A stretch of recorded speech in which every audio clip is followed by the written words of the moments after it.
Zdravím všetkých, tu je Teo a toto je taká nejaká moja, by som povedal, pozvánka, alebo také nejaké moje krátke vyjadrenie pred Hip Hop žije, ktorý je pre mňa zajtra, pre vás by malo byť už dneska. A tento rok je už 13. v poradí, samozrejme máme tu celú našu topku. By som povedal, že tento rok skôr z tej slovenskej scény, pretože čo sa týka Čechov, no povedzme si pravdu, moc ich nemáme, máme len 5 a to je Izo, Nick, PTK, Rico a Elboy. Dokonca aj Rest, ktorý bol oznámený, neskôr zrušil samotné vystúpenie. Tento ročník je teda viacej postavený na tom slovenskom line-upe a myslím si, že tento rok sa idú diať veľké veci, jednak pretože sa nám vrátil Kontrafakt po 3 rokoch, čo teda som bol už taký šeliaký, že či teda ich uvidíme niekedy naspäť, lebo Rytmus bol taký šeliaký, že či pôjde ešte na ten Hip Hop žije alebo nie, tak mi to prišlo z tých jeho storiek, ktoré som predtým videl a preto ma veľmi potešilo, keď ich teda oznámili. Momentálne je fullka, neviem, či budú nejaké lístky na bráne, silno pochybujem, že nejaké budú. A tak vám poviem showky, ktoré si myslím, že pravdepodobne budú najlepšie, tam top 5. Na 5. mieste tak som rozmýšľal medzi 4 Čechmi, ktorí sa bili o tento post, a to je Rico, Izo, Patrik a Nick Tendo. A nakoniec osobne som zvolil Iza, pretože jednak mne je najbližší, ako minimálne po tej hudobnej stránke z týchto všetkých troch. A máva konzistentne podľa mňa najlepšie showky z týchto konkrétnych vystupujúcich, ktorých som akože vymenoval. Čiže jeho by som dal 5. 4. by som dal Sáru, pretože toto je veľká premiéra. Toto je prvýkrát, čo má ona svoj set na Hip Hop žije, ak sa nemýlim. A ešte takto to budeme mať premiérovo v Bratislave snáď v sobotu. A ja som Sáru videl už viackrát, ak ste ľudia, čo tvrdia, že ona spieva na playback, akože seriózne, choďte na jej koncert, nespieva na playback.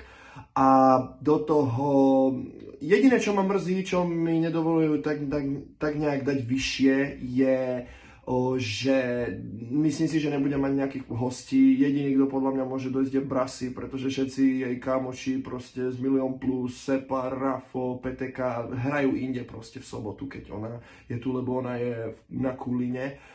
Na 3. miesto dávam Pilsiho a Luka Brasiho, akože borci to, že brutálne rozbili minulý rok a budú mať najdlhší set zo všetkých, mal by mať okolo podľa mňa kus menej ako 1,5 hodiny, ale myslím si, že to bude zase stať za to. Druhého dávam Separa a toto bude jeho veľký návrat k tým solo setom, však minulý rok bola DMSK, rok predtým bol samozrejme solo a tie jeho showky na hip-hope sú väčšinou brutálne, dával, že nejakú techniku im vozili či čo.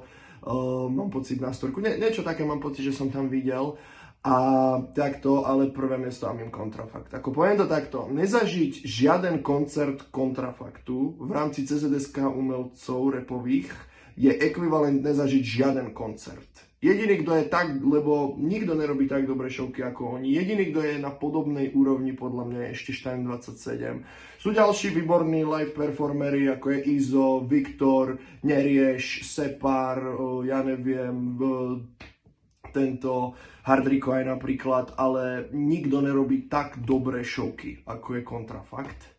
A tak no, ja osobne sa veľmi teším, bude pravdepodobne hodne horúco, takže dodržujte pitný režim.